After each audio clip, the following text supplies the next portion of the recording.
Okay, boys and girls, what we're doing here this morning is attempting to turn my governors in my camshaft at 250 RPM, because what's supposed to happen, that little pin right there in the center is supposed to come out like that when the centrifugal force activates my cams.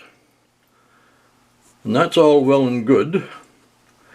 And I gathered up some odds and ends, a couple of universal joints that I had made, and a couple of bevel gears that I had made, and I set it up on my milling machine.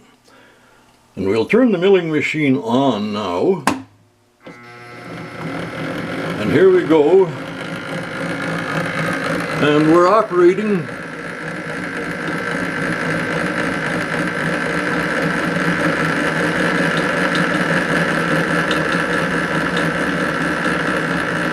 in the realm of 250 RPM.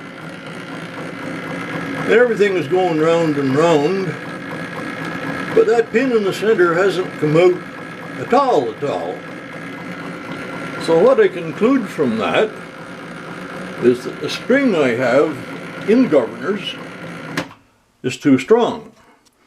If the spring was weaker, that pin would come out a whole lot easier, because with no spring in there it comes out very easy. You can see I'm moving it there, I'm moving the counterweight with my thumb. So my conclusion at this point is that the spring that I have that retracts that pin, which is internal here, is way too powerful.